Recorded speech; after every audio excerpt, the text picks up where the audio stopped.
Dear students, आज के video lecture में मैं सेकेंड सेम सिविल एवं मैकेनिकल इंजीनियरिंग के छात्रों के लिए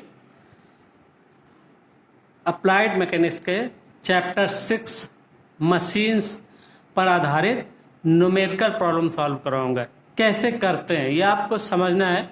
मैं कुछ एग्जाम्पल देके आपको समझाऊंगा कि सबसे पहले कैसे सोचते हैं, कैसे उनको करने की कोशिश करते हैं। तो सपोज सबसे पहले तो आपको मशीन का नियम पता होना चाहिए, फिर जितनी सारी लिफ्टिंग मशीन्स हैं उनके वीआर निकालना, मैकेनिकल एडवांटेज निकालना पता होना चाहिए। फिर बाकी चीज़ें तो और जो मशीन की बेसिक डेफिनीशंस हैं वो पता होनी चाहिए, तभी आप न्यूमेरिकल बहुत आसानी से कर सकते हैं और बहुत सिंपल होते हैं। तो इससे आपके एमसीक्यू में बहुत सारे क्वेश्चन बन सकते हैं। तो देखो, जैसे सबसे स्टार्टिंग करते हैं हम बहुत सरल एग्जाम्पल से। पहला बहुत छोटा एग्जाम्पल लेते हैं कि किसी लिफ्टिंग मशीन में 15 न्यूटन प्रयास 770 न्यूटन भार उठाता है। तो देखो, इसमें सबसे पहले पढ़ने पे ही आपको ये देखना कि दिया गया प्रयास को हम मशीन में कैपिटल पी से रिप्रेजेंट करते हैं। तो प्रयास पी दिया हुआ है और भार उठाता है इतना, यानी उठाए जाने वाला भार डब्लू बराबर दिया हुआ है। ठीक है, उठाया गया भार डब्लू। तो इस भार पर यांत्रिक लाभ क्या होगा? तो ये सिंपल डेफिनेशन है कि यांत्रिक लाभ बराबर क्या होता है? उठाया गया भार बटे लगाया गया प्रयास। तो यांत्रिक लाभ तो आप यहां से निकाल सकते हैं। यदि दक्षता 60% हो तो वेगानुपात ज्ञात कीजिए। तो देखो भाई, जब दक्षता दी हो तो मैकेनिकल एडवांटेज इक्वल टू होता है दक्षता इंटू वेलोसिटी रेशियो। तो ये भी पता होना चाहिए। अब ये आप प्रैक्टिस करेंगे तो ये सब फार्मूले भी याद हो जाएंगे आपको। तो अगर आइडियल कंडीशन होती है तब तो मैकेनिकल एडवांटेज बराबर वेलोसिटी रेशियो होता है, लेकिन अगर दक्षता दी होती है उसकी एफिशिएंसी तो mechanical advantage equal to efficiency into velocity ratio. तो आपने इस फार्मूले को उपयोग किया, सारी वैल्यू रख दी, तो वेलोसिटी रेशियो निकला है, क्योंकि इसमें क्या पूछ रहा है? वेगानुपात पूछ रहा है। ठीक है भाई। अब इसी तरीके से दूसरा क्वेश्चन आ जाए, जैसे मशीन के नियम पर आधारित हो कि कह रहा है किसी मशीन पर 1000 न्यूटन का भार उठाने के लिए 40 न्यूटन के प्रयास की आवश्यकता है। यानी पी और डब्ल्यू दिया है कि इतने न्यूटन का भार उठाने के लिए इतना प्रयास लगाना है, और 1500 न्यूटन भार के उतने ही विस्थापन के लिए 60 न्यूटन प्रयास की आवश्यकता होती है। तो 6500 न्यूटन भार उठाने के लिए आवश्यक प्रयास ज्ञात कीजिए। मशीन का अधिकतम यांत्रिक लाभ भी ज्ञात कीजिए। अब देखो, इसने इतनी चीजें पूछी है। तो सबसे पहले देखो क्या क्या दिया कि फर्स्ट कंडीशन दी हुई है कि 40 न्यूटन का भार प्रयास 1000 न्यूटन के भार को उठाता है। तो मशीन का नियम होता है P बराबर AW प्लस B, यानी Y बराबर MX प्लस C। अभी हमने मशीन का नियम जब पिछले वीडियो लेक्चर में बताया था तो ये बताया था कि ये होता है। ये याद रखना आपको, मशीन का नियम AW प्लस B, जहाँ पर जो भी B है वो फ्रिक्शन के कारण लॉस है और ये कोएफिशिएंट है। तो जैसे ये स्लोप है A tan थीटा। ठीक है भाई। तो फर्स्ट कंडीशन में 40 इंटू 1000 A प्लस B रख दिया। दूसरी कंडीशन में कि 1500 भार को उठाने के लिए उतने ही विस्थापन के लिए 60 न्यूटन की, तो 60 equal to 1500 A plus B। तो इन दोनों को सॉल्व कर लेंगे तो आपका क्या निकला है? A का मान निकला है और B का मान निकला है। अब जब A और B का मान निकला है तो इसको मशीन के नियम में रख दीजिए। तो P बराबर 1/25W प्लस 0। तो P और W में ये रिलेशन निकला है। तो अब क्या कह रहा है? 6500 न्यूटन के भार को उठाने के लिए इस मशीन के नियम के अनुसार 6500 न्यूटन के भार को उठाने के लिए कितने प्रयास की आवश्यकता होगी? तो यहाँ से P बराबर निकाल सकते हो, W का मान रख दीजिए। 6500 न्यूटन का भार उठाने में तो कितना प्रयास ही लगेगा। अब मैक्सिमम मैकेनिकल एडवांटेज, जब मैंने मशीन का नियम आपको एक्सप्लेन किया था तो कहलाता था मैक्सिमम मैकेनिकल एडवांटेज बराबर 1/A। तो 1/1/25 इक्वल टू 25। तो ये मैक्सिमम मैकेनिकल एडवांटेज है। तो ये मशीन के नियम पर आधारित है भाई। अब कुछ और भी इसमें घुमा फिरा देता है, लेकिन आपको ये नियम याद रखना है। और हर हाल में A या B के मान भी पूछ सकता है, मशीन का नियम भी स्थापित करा सकता है, तो वो भी कर सकते हैं। और अगर और चीजें पूछे वो भी निकाल सकते हैं। अब इसी तरीके से जो लिफ्टिंग मशीन की प्रॉब्लम सॉल्व करोगे वहां भी मशीन के नियम का भी उपयोग किया जा सकता है कहीं कहीं, चाहे वो फर्स्ट सिस्टम ऑफ पुली हो, सेकेंड सिस्टम ऑफ पुली हो, थर्ड सिस्टम ऑफ पुली हो, पुली ब्लॉक हो, स्क्रू जैक हो, सिंपल व्हील एंड एक्सेल हो, डिफरेंशियल व्हील एंड एक्सेल हो, और सिंगल परचेज विंच क्रैबो, डबल परचेज विंच क्रैबो, तो ये सारी मशीनें भी आपके कोर्स में, तो इन सबके भी फार्मूले आपको याद रखना है। अब देखो आप तीसरा एग्जाम्पल लेते हैं। देखो क्या कह रहा है कि किसी सरल मशीन में 400 न्यूटन का प्रयास लगाने पर 25% मशीन घर्षण में व्यय हो जाता है। यानी प्रयास का कुछ भाग नष्ट हो रहा है घर्षण में, कितना? 25%। अगर 400 न्यूटन लगा रहे हैं तो कितना नष्ट हो जाएगा? तो हमें सबसे पहला तो काम यही निकालना हो कि घर्षण में नष्ट प्रयास कितना हुआ, ये। ठीक है भाई। यदि वेगानुपात का मान 12 हो तो मशीन की दक्षता तथा मशीन द्वारा उठाया गया भार ज्ञात कीजिए। अब देखो वेगानुपात दिया हुआ है, इसमें प्रयास दिया हुआ है और वेगानुपात दिया हुआ है, और ये दिया हुआ है कि प्रयास का कितना भाग नष्ट हो रहा है। तो 25% नष्ट हुआ, तो पहले घर्षण में नष्ट प्रयास निकाल लिया। अब घर्षण में जब नष्ट प्रयास निकाल लिया तो क्या होगा कि हम जानते हैं घर्षण में नष्ट प्रयास कैसे निकलता है कि जो आइडियल एफर्ट होता है और जो वास्तव में हमें प्रयास लगाना पड़ता है मशीन में, तो उनके डिफरेंस के बराबर होगा भी। तो घर्षण में नष्ट प्रयास बराबर वास्तविक प्रयास माइनस आइडियल प्रयास। और आइडियल प्रयास क्या होता है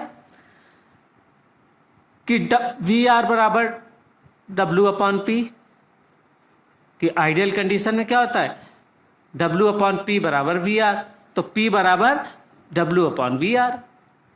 ठीक है भाई, ये आइडियल होगा। आइडियल कंडीशन में देखो क्या होगा, आइडियल कंडीशन में क्या होता है कि एफिशिएंसी होती है 1, तो क्या हो जाएगा कि एम ए बराबर वी आर, और एम ए बराबर क्या होता है डब्ल्यू अपॉन पी बराबर वी आर। तो ये आइडियल प्रयास है, तो P equal to W upon V R. ठीक है भाई, तो ये आइडियल प्रयास हो गया। और एक्चुअल प्रयास कौन सा हुआ? जो हमें लगाया जा रहा है, जो हमें दिया हुआ है कि इतना प्रयास लगाने पर घर्षण में नष्ट प्रयास इतना हो गया। तो देखो भाई, घर्षण में नष्ट प्रयास 100 और एक्चुअल प्रयास है 400, और माइनस डब्ल्यू अपॉन 12 कर दिया। तो यहां से डब्ल्यू का मान निकल आएगा कितने न्यूटन। तो डब्ल्यू का मान, तो वो आप सवाल क्या पूछ रहा है कि यदि वेगान तो मशीन द्वारा उठाया गया भार, तो उठाया गया भार निकला है कि ये हो, है ना, क्योंकि आइडियल प्रयास ये होता है और एक्चुअल प्रयास ये, और घर्षण में नष्ट प्रयास हमने, तो एक्चुअल प्रयास दिया हुआ है, घर्षण में नष्ट प्रयास दिया हुआ है, तो यहां से क्या निकल आएगा, और बी आर दिया हुआ है, तो डब्ल्यू का मान निकला है। तो दक्षता क्या होती है, mechanical advantage upon velocity ratio, क्योंकि अभी हमने बताया ना फार्मूला, एम ए बराबर इफिशिएंसी इंटू वी आर, और आइडियल कंडीशन में इफिशिएंसी 1 होती है, तो उस केस में एम ए बराबर वी आर होता है। लेकिन अब दक्षता क्या निकालना है, तो दक्षता कितनी होती है, ये डेफिनेशन से भी आपको याद रखनी होती है कि दक्षता बराबर mechanical advantage upon velocity ratio, वहां से भी आता है एक्चुअल मशीन की। तो W upon P upon V R, W का मान निकल आया 3600, और पी कितना है जो लगा रहे हैं प्रयास वास्तव में, तो वैल्यू रख दी, तो आपका ये निकल आया कितनी दक्षता होगी 0.75 या 75%। अगर प्रतिशत में निकालना है तो 100 को मल्टीप्लाई करना है। अब देखो, अब एक्चुअल में मशीनों की बात आती है, जैसे अब गिरनी सिस्टम आप पुलिस से शुरू करते हैं न्यूमेरिकल कराना। अगर सब न्यूमेरिकल आप करके देखोगे तो एक बार सबके फार्मूले भी याद हो जाएंगे। तो देखो कह रहा है घिरनियों के प्रथम निकाय में, अब फर्स्ट सिस्टम पे तुरंत दिमाग जाना चाहिए, उसके फिगर पे, फिगर बिल्कुल याद होने चाहिए हर लिफ्टिंग मशीन का, तब चाहे जैसी भी प्रॉब्लम हो आप सॉल्व कर सकते हैं। तो घिरनियों के प्रथम निकाय में क्या है, 20 न्यूटन के बल से कितना भार उठाया जा सकता है, जबकि इसमें चल घिरनियों की संख्या 5 तथा दक्षता 80%। देखो प्रथम निकाय में n बराबर होता है चल गिरनियां, और अगर इसमें अगर कह देता है कि कुल गिरनियां 5 है तो यहाँ n बराबर 4 हो जाता, क्योंकि एक फिक्स पुली रखते हैं। लेकिन यहाँ पर तो चल गिरनियों का ही दिया हुआ है जिक, तो इसलिए चल गिरनियों n बराबर 5, और गिरनियों का भार नगण्य है। प्रयास 20 न्यूटन के कितना भार उठाया जा सकता है, जबकि दक्षता दी हुई है। तो देखो भैया, मैकेनिकल एडवांटेज बराबर W अपॉन P, जो बराबर होता है 2 की पावर n, और 2 की पावर n का मतलब क्या हुआ, 5 गिरनियां, तो 2 की पावर 5, 2 की पावर 5 का मतलब हुआ 32, और यही हो गया वेलोसिटी रेशियो आइडियल कंडीशन में। अब अगर एफिशिएंसी दी हुई है तो मैकेनिकल एडवांटेज बराबर एफिशिएंसी इंटू वेलोसिटी रेशियो, तो क्या हो जाएगा, W/P equal to velocity ratio अभी निकाला है 32 इंटू इफिशियंसी है 80%, तो 80/100 कर दिया। तो यहाँ से फिर क्या निकला है, W का मान निकल आएगा। ठीक है भाई, W का मान निकल आएगा क्योंकि प्रयास का तो मान दिया ही हुआ है, P बराबर 20 न्यूटन, तो W बराबर यहाँ से निकल आएगा भाई, हो जाएगा ना कि W बराबर 32 इंटू 80/100 इंटू P, और P बराबर दिया हुआ 20 न्यूटन, तो ये हो जाएगा, सॉल्व हो जाएगा भाई। तो ये आ गया आंसर। तो ये प्रथम निकाय था। अब इसी तरीके से एक और सवाल प्रथम निकाय का ही देखो कि घिरनियों के प्रथम निकाय में घिरनियों की कुल संख्या 5 है। अब यहाँ कुल संख्या 5 है तो n बराबर हो जाएगा यहाँ पे 4, एक फिक्स हो जाएगी। ठीक है भाई, तो n बराबर हो गया 4। प्रत्येक घिरनी का भार 20 न्यूटन। अब स्मॉल w भी दिया हुआ है प्रत्येक घिरनी का भार, तो हमने ये फार्मूला वहां पर समझाया था कि जब घिरनी का भार भी दिया हो तो फार्मूला होता है कैपिटल W 2 की power n upon capital W plus small w कोष्टक 2 की पावर n -1। तो ये फार्मूले का उपयोग करते हुए आप मैकेनिकल एडवांटेज निकालेंगे, और आइडियल कंडीशन में होता है मैकेनिकल एडवांटेज बराबर वेलोसिटी रेशियो। अब क्या लिखा है, for real machine if efficiency बराबर 90%, तो क्या हो जाएगा, M A equal to efficiency into velocity ratio. तो W/P बाकी वही चीज़ जो कि मशीन के नियम, W/P बराबर 90/100 इफिशियंसी इंटू जो हमने ये निकाला था अभी वेलोसिटी से 15.4, तो P का मान निकला है कितने न्यूटन लगा भाई। तो ये घिरनियों के प्रथम निकाय का दूसरे तरीके का एक फार्मूला हो गया। अब इसी तरीके से हर मशीन का आपको फिगर और उसके बारे में अगर पता हो तो कोई भी न्यूमेरिकल प्रॉब्लम सॉल्व की जा सकती है। अब देखो एक सवाल ये आ रहा है कि एक घिरनी तंत्र में 6 घिरनियां हैं और एक ही डोरी सभी घिरनियों के ऊपर होकर जाती है। यदि दक्षता 60% हो तो 400 न्यूटन के प्रयास से कितना भार उठाया जा सकता है। देखो सबसे पहली चीज तो पहचानो कि सिस्टम कौन सा होता है। तो जब एक ही डोरी सभी घिरनियों से उससे गुजरती है तो निश्चित वो सेकेंड सिस्टम ऑफ पुली होता है। तो जब एक ही डोरी सभी घिरनियों से होकर जाए तो समझ लेना चाहिए कि ये सेकेंड सिस्टम ऑफ पुली है। अब सेकेंड सिस्टम ऑफ पुली में कुल घिरनियों की संख्या जो भी कितनी दी है, 6, तो n बराबर 6। तो 6 ही इसके पार्ट होंगे क्योंकि एक ही डोरी है तो डोरी के 6 पार्ट होंगे, तो तनाव के 6 पार्ट होंगे। तो दक्षता 60%, प्रयास, तो बेगानुपात क्या होता है, n into number of pulley, तो ये बराबर 6 क्योंकि तनाव कितना होता है, जितनी नंबर ऑफ पुली होती है। तो मैकेनिकल वेलोसिटी से वही होता है। अब मैकेनिकल एडवांटेज बड़ा होता है इफिशियंसी इंटू वेलोसिटी। अब वही फार्मूला, फिर वही मशीन के जो भी डेफिनेशन के फार्मूले, यहाँ तक तो हो गया कि सेकेंड सिस्टम का फार्मूला कि उसका मैकेनिकल एडवांटेज या वेलोसिटी कितने के बराबर होगा, जितने नंबर ऑफ पार्ट होंगे डोरी के, कि डोरी एक ही है तो n नंबर ऑफ पार्ट होंगे उस डोरी के, तो उतना ही तनाव होगा। तो तनाव के उतने तनाव के बराबर ही वेलोसिटी होगा, तो n बराबर VR बराबर n, जबकि ब्लॉक का भार नगण्य हो अगर तब, तो भैया VR निकल आया। तो MA बराबर इफिशियंसी इंटू VR, ये तो आरेख में आता है, तो फिर यहाँ से आपका निकल आया कितना भार उठाया जा सकता है इतने प्रयास।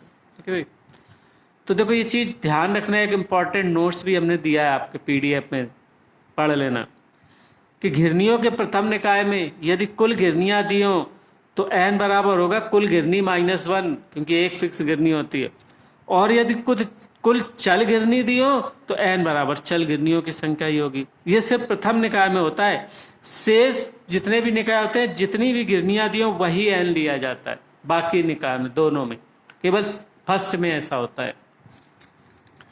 अब देखो तीसरे निकाय पे आते हैं। घिरनियों के तीसरे निकाय की कोई प्रॉब्लम देखते हैं कि घिरनियों के तृतीय तंत्र में 4 घिरनियां लगी हैं। यदि इस तंत्र की दक्षता 75% हो तब 12 किलो न्यूटन का भार उठाने के लिए कितने प्रयास की आवश्यकता होगी। घर्षण में नष्ट प्रयास भी निकालिए। अब इसमें घर्षण में नष्ट प्रयास भी निकालना है। घर्षण में नष्ट प्रयास कैसे निकालेंगे कि एक्चुअल प्रयास जो लगाया जा रहा है और आइडियल प्रयास निकालेंगे। आइडियल प्रयास कहाँ से निकालेंगे कि आइडियल कंडीशन में एम ए बराबर वी आर करके, तो जो वी आर हमने निकाला है उसके हिसाब से एम ए करेंगे तो डब्ल्यू अपॉन पी बराबर, तो पी वहाँ से निकाल लेंगे। और एक्चुअल प्रयास कहाँ निकालेंगे, डब्ल्यू अपॉन पी बराबर एफिशिएंसी इंटू वेलोसिटी रेशियो करके उस फार्मूले से। देखो भाई एन बराबर 4 दिया है, तो यदि घिरनियों के बाहर न गणे तो आइडियल डब्ल्यू अपॉन पी बराबर क्या होता है 2 की पावर n माइनस 1 तृतीय निकाय में, तो ये हो गया 15। तो आइडियल हो गया मैकेनिकल एडवांटेज ये। अब देखो भाई दक्षता 75% दी है, तो डब्ल्यू अपॉन पी इंटू दक्षता इंटू आइडियल मैकेनिकल एडवांटेज। तो अब यहाँ से हमें, अब इसको हमने पी डैश कर लेते, इसको पी डैश कर लेते हैं, क्योंकि जब दक्षता दी है तो प्रयास दूसरा हो गया ना। तो ये एक्चुअल एफोर्ट आ गया, पी डैश जो है वो एक्चुअल एफोर्ट आ गया। और तो ये तो एक्चुअल एफोर्ट है और आइडियल, चलो यहाँ पर हमने आइडियल एफोर्ट को पी डैश माना, सॉरी, तो इसको रहने दो, ये पी रहने दो, ठीक है भाई। ये पी तो एक्चुअल एफोर्ट आ गया। अब हम आइडियल कंडीशन में, तो आइडियल कंडीशन में क्या होता है कि डब्ल्यू अपॉन पी डैश बराबर 2 की पावर n माइनस 1, तो 12 अपॉन पी डैश 2 की पावर पी डैश का मान ये आ गया। तो घर्षण में नष्ट प्रयास एक्चुअल प्रयास माइनस आइडियल प्रयास, तो ये घर्षण में नष्ट प्रयास आ गया, ठीक है भाई। कि पहली कंडीशन में जो आइडियल मैकेनिकल एडवांटेज है उसके द्वारा प्रयास निकाला, और फिर जो एफिशिएंसी दी है उसके द्वारा प्रयास निकाला, वो एक्चुअल प्रयास होगा और ये होगा आइडियल। क्योंकि आइडियल में क्या होता है एम ए बराबर वी आर, और आइडियल कंडीशन में एम ए तृतीय निकाय में क्या होता है 2 की पावर n माइनस 1। तो इसकी सहायता से फिर W अपॉन पी करके P निकाल लिया, और एक W अपॉन पी बराबर efficiency into velocity ratio. Velocity ratio क्या हो गया आइडियल मैकेनिकल एडवांटेज, ठीक है भाई।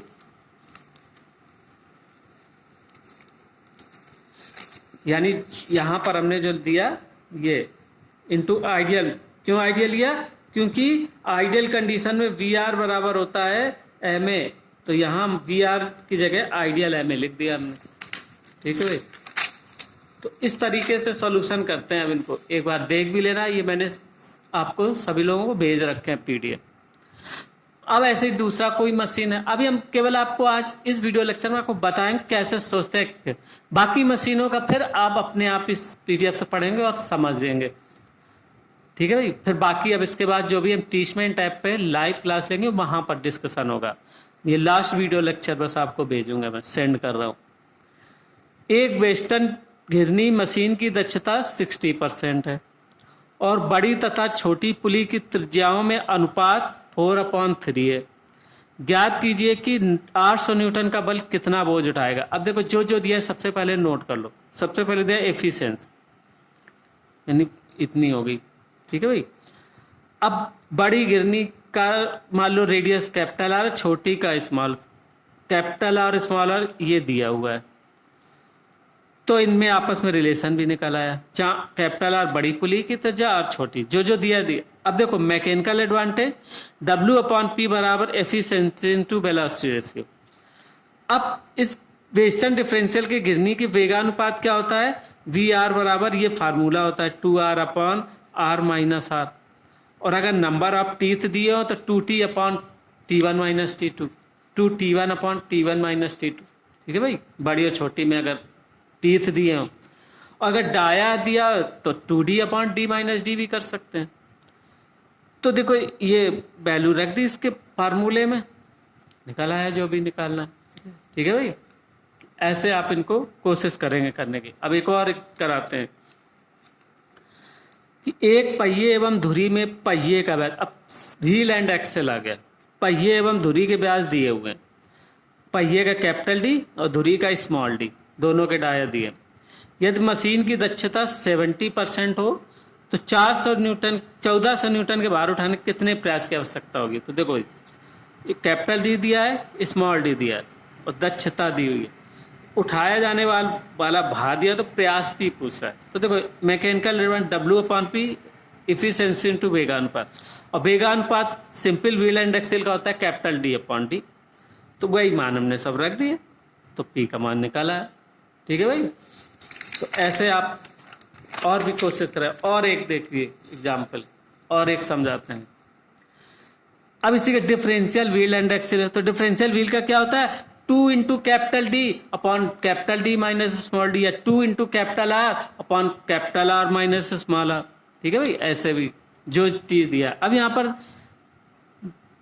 ब्याज दिए हुए हैं किसी भी धुरे के निकाय में पहिए का ब्याज दिया हुआ है यानी कैपिटल डी, और धुरे की त्रिज्याएं दी हुई हैं 2, यानी उनकी R1 स्मॉल R1 और स्मॉल R2। अब यहाँ पर क्योंकि रस्सी का भी ब्याज दिया हुआ है। अब देखो कि जैसे व्हील एंड एक्सिल है तो व्हील है, अब इसमें रस्सी भी है, तो रस्सी, तो अब यहाँ से अगर त्रिज्या निकालेंगे तो कहाँ तक दी जाएगी, इस रस्सी का भी डाया लिया जाएगा। ठीक है भाई। हाँ भाई, तो डाया निकालने में रस्सी का भी लिया जाएगा। तो देखो धुरे 1 का प्रभावी व्यास बराबर D1 प्लस DR यानी रस्सी का डाया, और D2 बराबर D2 प्लस DR रस्सी का डाया। ठीक है भाई। तो यहाँ पर अब थोड़ा सा फर्क हो गया कि रस्सी भी है, तो जब रस्सी भी लगी हो उसके धुरे में तो रस्सी का डाया दिया हो तो रस्सी का भी डाया, तो इफेक्टिव डाया सेंटर से निकाला जाए भाई पूरा कितना होगा। तो भाई देखो, तो पहिए का इफेक्टिव डाया, इसमें भी रस्सी है तो ये भी, धुरों के इफेक्टिव डाया, तो अब आपके डाया निकला है, तो वेगानुपात 2D upon D1 minus D2 वेगानुपात निकाल लिया। अब बाकी चीजें तो जैसे मशीन के सारे आपको सारे डेफिनेशन पता है तो और चीजें निकाल ही सकते हैं। W अपॉन P और एफिशिएंसी इंटू वेलोसिटी, बार बार यही देखो आता है ना। तो जो जो मान है वो रख दो, केवल बस वेलोसिटी रेशियो निकालने का ही या मैकेनिकल एडवांटेज निकालने का ही, जो आइडियल वेलोसिटी रेशियो या मैकेनिकल एडवांटेज निकालने का फार्मूला ही हर मशीन का अलग होगा। बाकी सारी चीजें वही जो मशीन की डेफिनेशन वही सब जगह अप्लाई होगी। ठीक है भाई। अब एक और देखो, जैसे अब वर्म एंड वर्म व्हील आ गया। वर्म एंड वर्म पहिए में हत्थे की लंबाई दी है L, तो प्रयास कहाँ लगाते हैं, हत्थे पे, तो प्रयास की आ जाएगी, प्रयास द्वारा चली गई थी 2 पाई L से निकाल लेंगे। और फाइनली जो हमने फार्मूला निकाला था वेलोसिटी का, L into T upon R. L handle की लंबाई, R ड्रम व्हील की त्रिज्या है, T number of teeth in worm wheel. तो सबसे पहले नोट कर लो क्या क्या दिया हुआ है। इसमें क्या दिया हुआ है, हत्थे की लंबाई दी है, ड्रम की त्रिज्या स्मॉल r दी हुई है, पहिए का व्यास दिया हुआ है, तो उससे हम कैपिटल पहिए का व्यास दिया हुआ है, उठाया गया भार दिया हुआ है, और नंबर ऑफ टीथ दिए हुए हैं। पहिए पर 80 दांतें हैं तो T बराबर 80 दिए हुए, तो V R L into T upon R, इससे V निकाल लिया। तो mechanical advantage W upon P ये निकला है। तो एफिशिएंसी बराबर मैकेनिकल एडवांटेज अपॉन वेलोसिटी। अब ये तो सारे फार्मूले वही है जो मशीन के डेफिनेशंस थी, तो यहाँ से आपने इसकी एफिशिएंसी निकाल ली। ठीक है भाई। अब देखो स्क्रू जैक पे आ जाओ कि स्क्रू जैक की प्रॉब्लम है। एक सरल स्क्रू जैक में चूड़ी की पिच, तो यहाँ पर क्या होता है 2 pi L upon P, 2 pi L upon P velocity से याद होना चाहिए स्क्रू, जहाँ P पिच है। तो देखो पिच दी हुई है, नोट कर लो। हैंडल की लंबाई दी हुई है यानी L दिया हुआ है, जैक की यांत्रिक दक्षता एफिशिएंसी दी है, तो इतने न्यूटन को भार उठाने के लिए कितने प्रयास एफर्ट का मान ज्ञात कीजिए, और आउटपुट कितना होगा, आउटपुट एनर्जी भी निकालना। तो आउटपुट कैसे निकालेंगे, W इंटू डब्ल्यू द्वारा चली गई दूरी है ना, या पिच, W द्वारा चली गई दूरी क्या होता है, पिच के बराबर। तो देखो फार्मूले आपको पता है, वी आर क्या होता है 2 pi L upon small p, तो वी आर निकाल लिया। एफिशिएंसी बराबर V R upon M A upon V R होता है, तो यहाँ से आपको प्रयास निकला है। अब चूंकि एक चक्कर में भार द्वारा चली गई दूरी स्क्रू के पिच के बराबर होती है, तो आउटपुट क्या होता है, उठाया गया भार इंटू भार द्वारा चली गई दूरी। तो भार निकल दिया हुआ है और पिच भी दी हुई है, तो ये हो गया इतने केजी न्यूटन यानी न्यूटन मीटर या जूल। तो ये आपको आउटपुट एनर्जी होगी। इनपुट एनर्जी पूछा जाता है तो क्या होता है, प्रयास इंटू प्रयास का डिस्प्लेसमेंट। तो प्रयास का डिस्प्लेसमेंट कितना होगा 2 पाई L, और प्रयास दिया हो तो वो उससे मल्टीप्लाई करके इनपुट एनर्जी निकाल सकते हैं। अगर अभी हमें इनपुट पूछ देते तो इनपुट कैसे निकालते कि इनपुट बराबर प्रयास इंटू प्रयास द्वारा चली गई दूरी 2 पाई L, तो ये हो जाता न्यूटन मीटर या जूल, ठीक है। तो ये इनपुट हो जाता, आउटपुट और इनपुट निकाल सकते हैं। या आउटपुट निकालिए, एफिशिएंसी दी हुई है तो एफिशिएंसी बराबर आउटपुट अपॉन इनपुट से, तो इनपुट एनर्जी भी निकाल सकते हो। अगर हम इसी में अभी दे देते इनपुट एनर्जी कितनी होगी तो भी निकाली जा सकती है, ठीक है भाई। इसी तरीके से ये परचेज क्रैब है या सिंगल है या डबल है, तो उनके फार्मूले आपको याद रखना है, उसी के अनुसार करना है। सिंगल का है तो T2/T1 into L upon R, और डबल है तो अब आपको बता T3 into T1/T4 into T2, है ना, इंटू बाकी जो भी है। तो आप इस तरीके से न्यूमेरिकल प्रॉब्लम को सॉल्व कर सकते हैं, ठीक है भाई। बाकी हमने जो PDF भेजा है उसमें और आप न्यूमेरिकल प्रॉब्लम देखेंगे और सॉल्व करेंगे, ठीक है भाई। बस आज के लेक्चर में इतना ही। Okay, thank you.